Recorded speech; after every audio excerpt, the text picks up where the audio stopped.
Hey, order, please. An incentive to greener Earth. Ladies and gentlemen, our Earth is dying. According to World Meteorological Organization, climate of the Earth's surface 1.8 Celsius increased since 20th century. Sea level 1.8 millimeter increased since 20th century. 20% of Earth's green land turned into desert, and the number still increasing. And this entire problem is aroused from one problem: emission of greenhouse gases.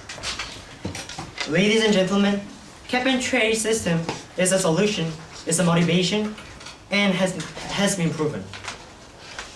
Good afternoon, ladies and gentlemen. Today we are here debating on the motion this House should implement on cap and trade system. And as the first speaker of the proposition, I am going to talk about the necessity of our policy. And our second speaker, Daewon, will elaborate on the benefit and the practicality of our policy. Lastly, Anejin, as the last speaker, will wrap up our three arguments and the rebuttals. Now, I will move on to my own arguments. Necessity. But first, I would like to set a definition for some terms we're going to use.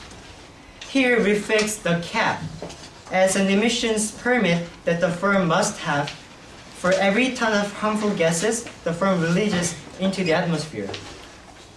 And we define the trade as buying and selling of permits between two individual firms. Ladies and gentlemen, cap and trade is a solution to the status quo. Status quo, the carbon tax policy, is based on the imposes tax based on the amount of gas emission. However, the firms didn't develop any new technology because the amount of tax imposed on the firms is far less than the money required for development of environmental technology. And this problem can be solved by our cap and trade policy. Our policy's main goal is to steadily reduce harmful gas emissions such as carbon dioxide or sulfur dioxide to the specified level.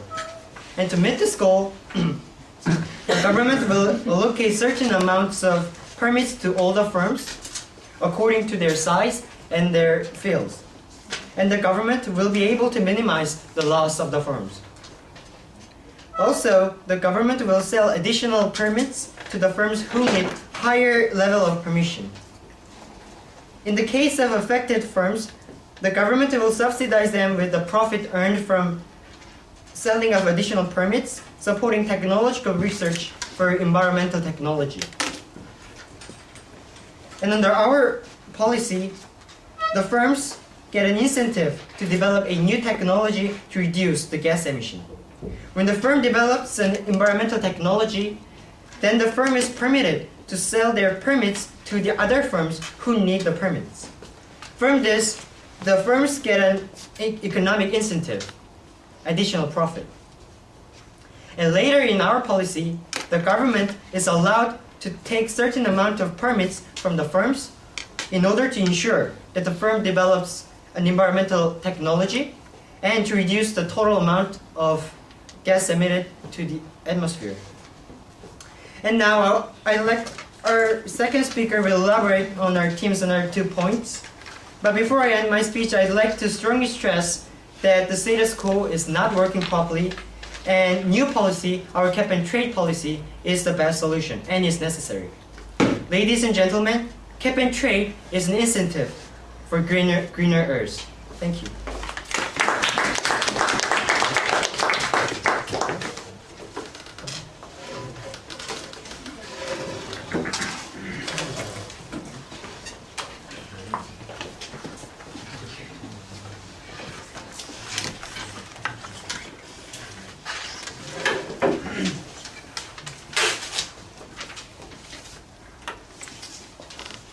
Okay, next speaker, Daewon Bean.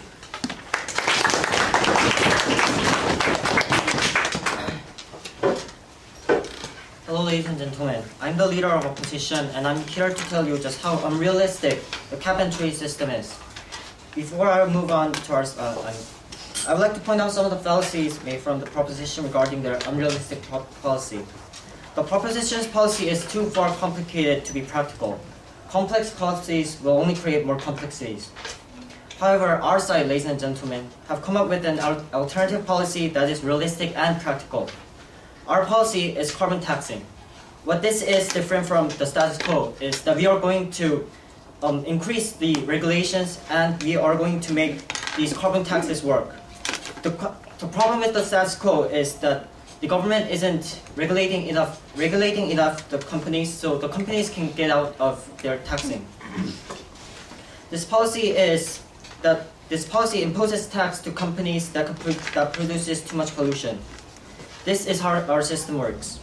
When the producer, such as the coal miners or the oil tankers, passes the carbon-bearing fuel to the next entity of the supply chain, each transfer will be codified in a contract so that the attributes of the fuel can be easily identified. By doing this, we can easily trace of who used how much of the carbon-bearing fuel. Information. Sorry. So this is our alternative policy. Sorry. Next, Daewon and I will compare and contrast 5 points about the cap and trade system and the carbon taxing system and prove to you that our policy is far more superior. I'll start off by giving you the first 2 points. Point 1. Carbon taxing will encourage investments in alternative energy, while cap and trade policy will discourage such environmental investments. Sorry. Why is this? This is because the predictability of price. The prices of our policy is very stable and predictable. The companies are aware of the amount of tax because they can be informed in advance. However, the prices of cap and trade system are extremely volatile. Due to the nature of the free market. Information, sir. Yes. Do you think the market itself will work out the price? So that is what I'm going to say. Due to the nature of the free market, when situations such as weather or economical factors affect the demand for energy, price fluctuations can get out of hand. Now, to put it simple, in our policy, prices are stable, and in their policy, prices go mad. In which situation will companies be able to plan their investments safely? Of course, under our policy. Under our policy, prices are stable, and with stable prices, companies will feel safe to plan such investments, such as like the R&D of alternative energy. Point 2. Carbon taxing is much more beneficial than cap and trade system. The biggest flaw in the cap and trade system is that they take into consideration only the electrical industry. Carbon taxing considers the whole part of the economy. The electrical industry accounts for... Yes? We didn't specify the field as in electronic. But that is what the cap and trade system is, according to the carbon tax system. Our cap and trade system does not specify the field of the industry. But that is what the cap and trade system is. Are you saying that your cap and trade system is different from the regular cap and trade system?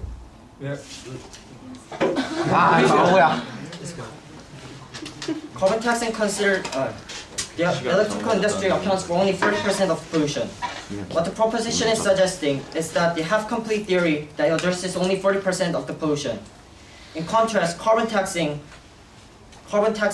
targets carbon emissions in all sectors: energy, industry, and transportation, and so on. It would be unwise to ignore the 60% of the non-electricity sectors that account for 60% of the pollution. What I've told you so far, ladies and gentlemen, is that our carbon taxing system is far more superior in 2 aspects. 1. Stable prices will encourage investments in alternative energy. And 2.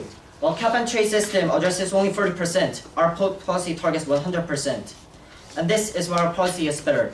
And this is why you should vote for us, ladies and gentlemen, for the opposition. The next speaker, Daewon, will mention about the 3 other aspects that our policy is superior. Thank you.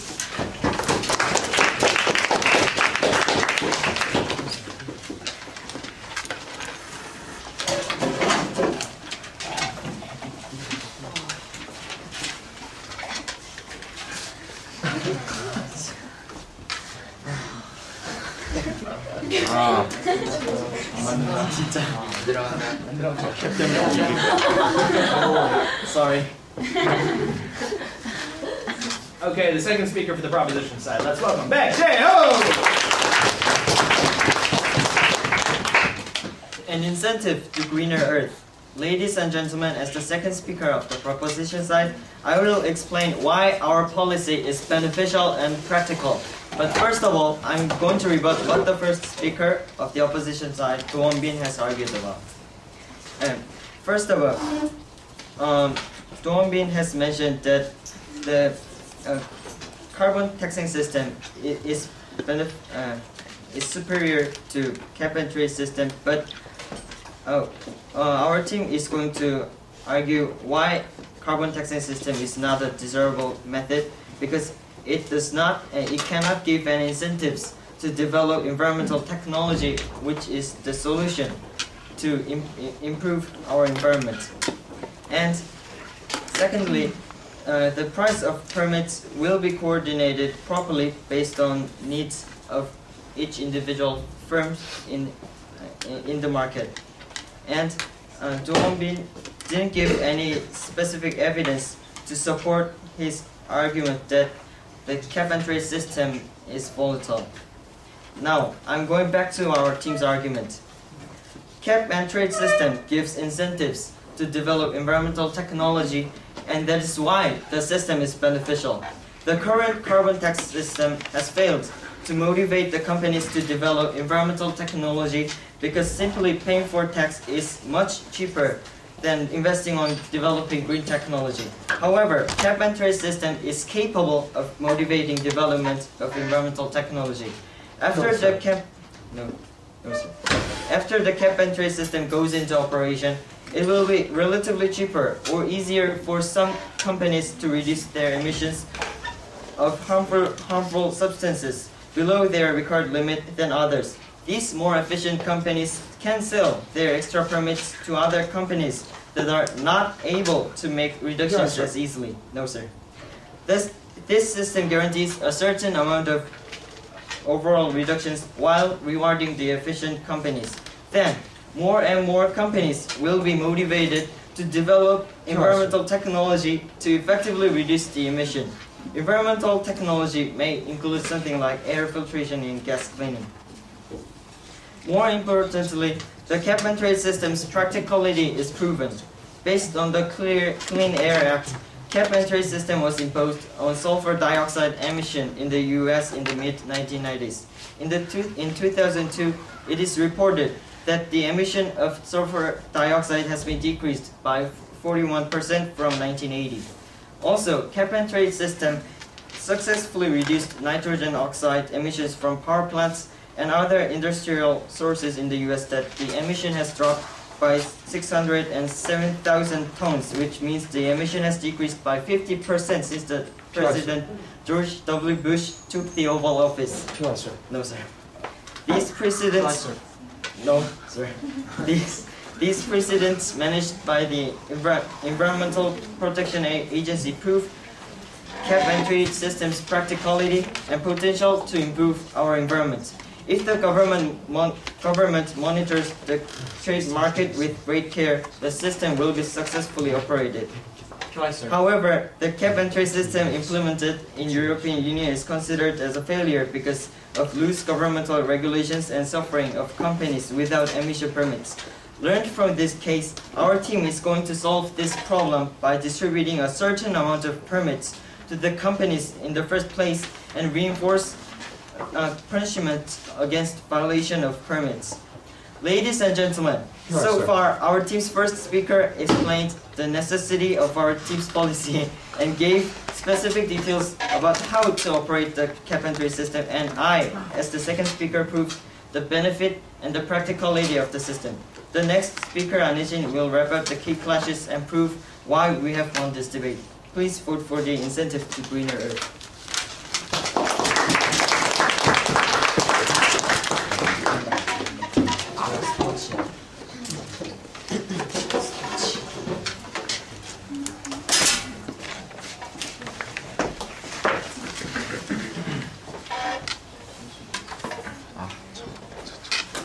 못쓸게 그건데.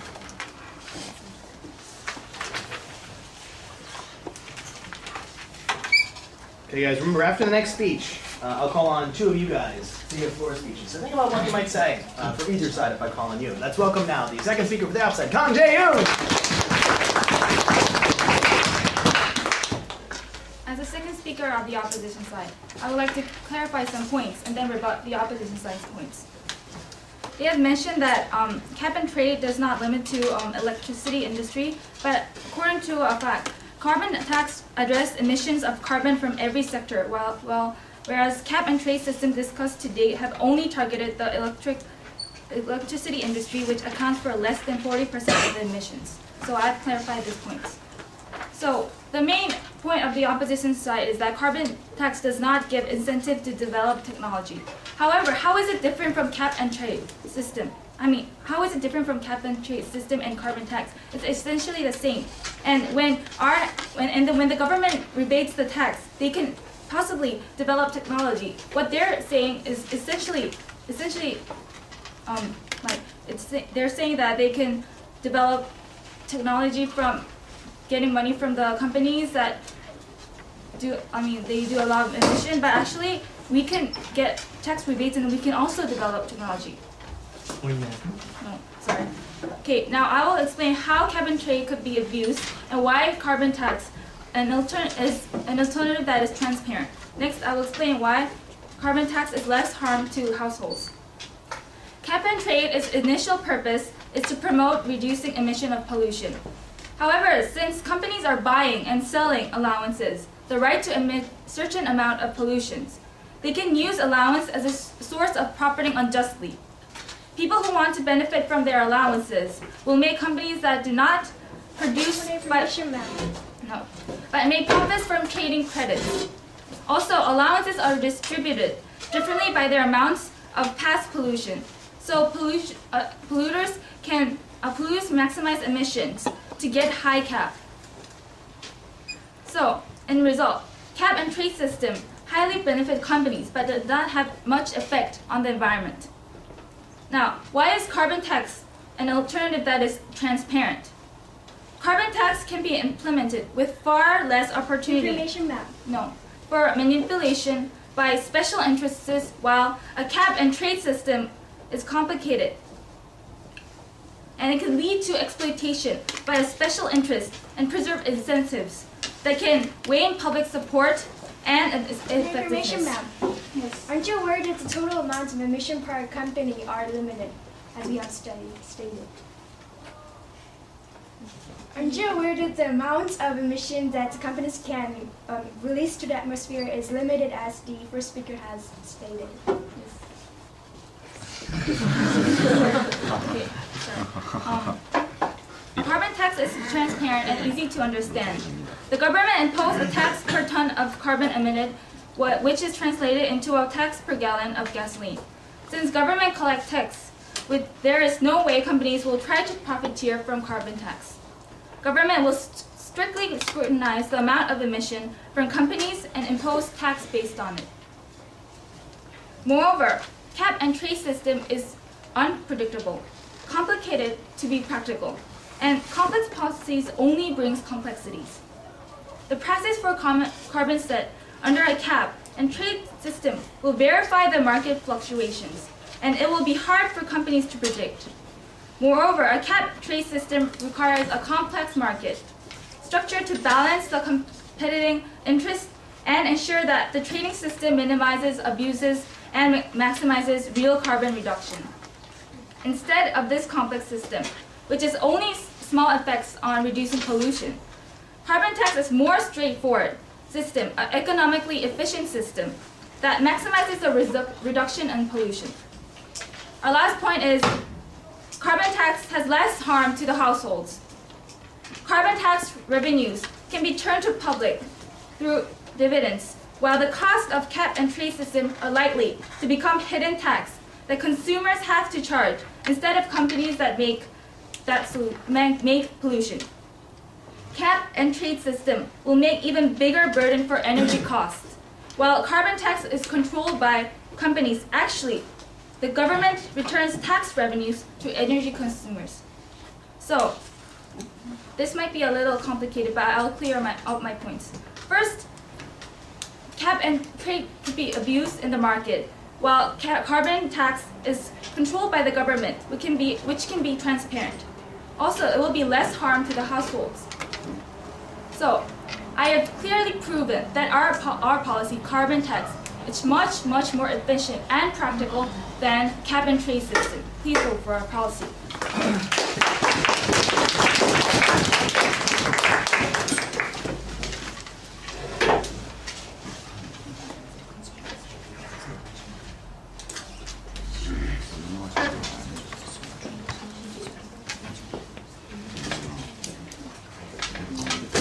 Okay, now it's time for some floor speeches. Do we have any volunteers?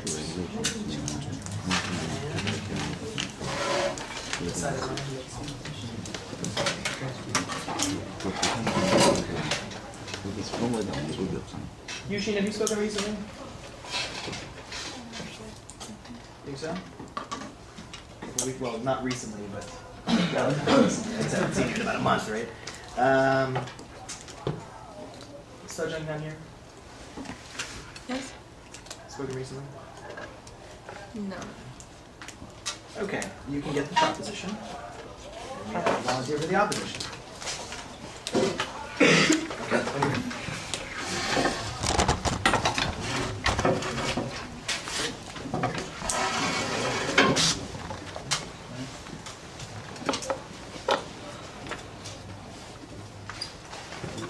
모자의 힘이야, 모자의 힘. 모자 써서 이랬어.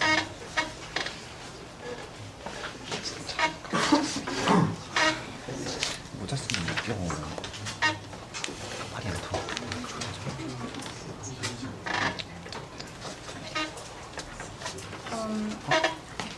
Well,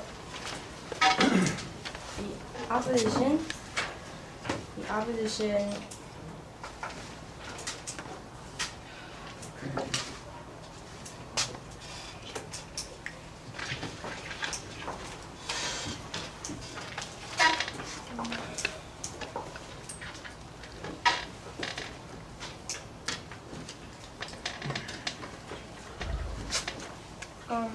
well, I thought that the opposition was arguing. Well, the biggest point that these two were fighting about, proposition and opposition were both fighting about, was that both of their policies encouraged environmental technology development, but I didn't quite understand why the opposition, like how the carbon taxing system would encourage environmental technology, and the proposition made some good points in their practicality section when they were using real examples to prove their practicality, and also I thought that the opposition had a bit of a problem in their transparency point, because just because the system is government controlled, it doesn't mean that it could be transparent. So. Okay, thank you very much. Very good.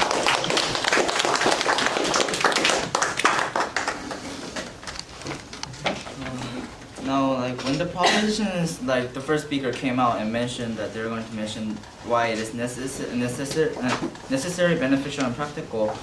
Well, I personally don't believe that these cases were very elaborate that much. But actually, what the proposition side was arguing throughout the whole debate was that because the status quo doesn't impact the company as much, it's not effective and it does not create any incentives for the company. However, that is exactly the point that the opposition side is claiming. They are claiming that we should increase the burden of these companies in order for them to make incentive to create other environmentally friendly methods. This is the point that the proposition never countered about.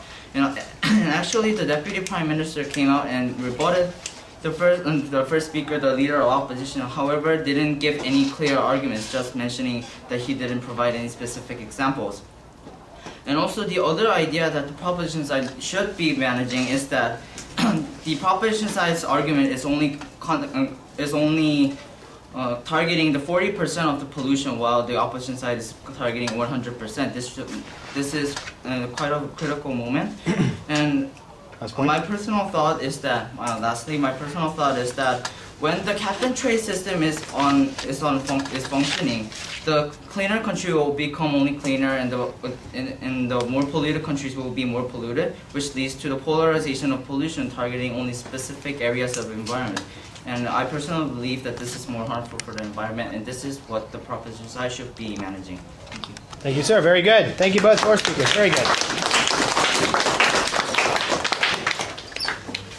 Okay, let's now give the opportunity to the opposition side to finish making the end of their case. So let's welcome the third and final speaker for the op side, Kim Daewon.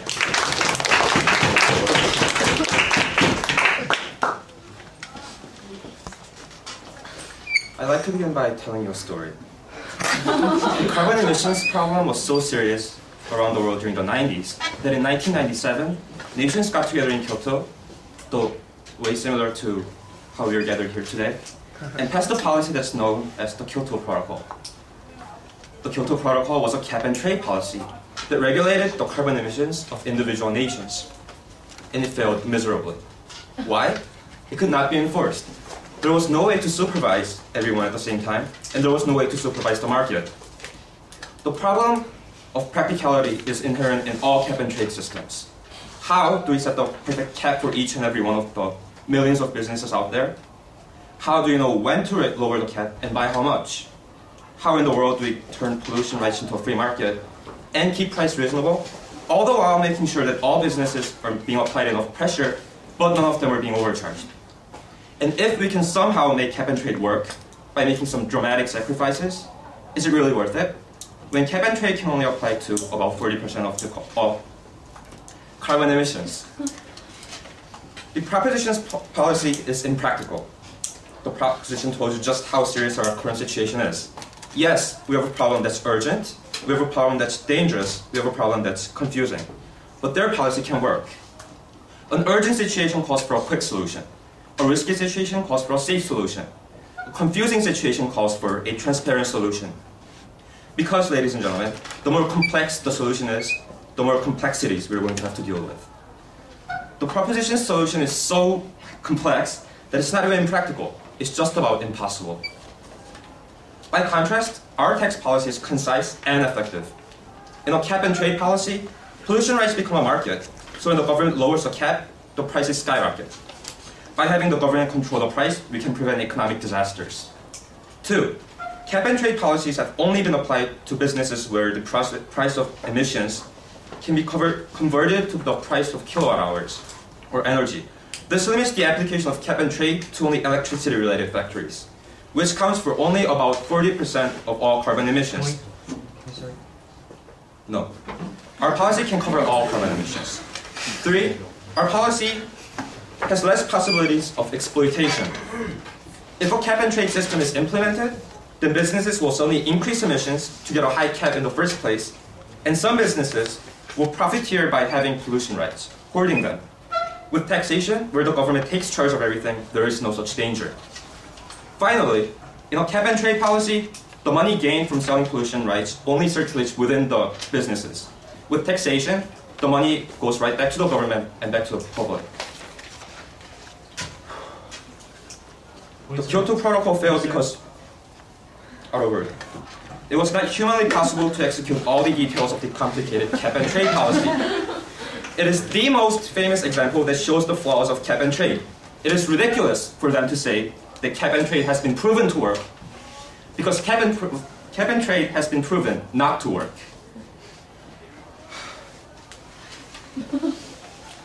We have stated that first, our policy is better because it is more stable. 2, it covers all of the carbon emissions. 3, there is no danger of abuse. And 4, the money goes right back to the public. Thank you for listening to our speech.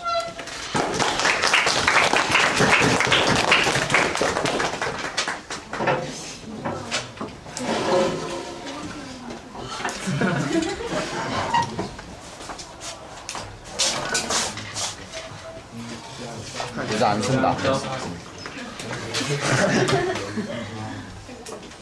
앞에 An incentive to a greener earth. Ladies and gentlemen, as a first speaker, I will elaborate on the main clashes of today's debate and explain to why we won today's debate. First of all, the opposition team today had a lack of examples.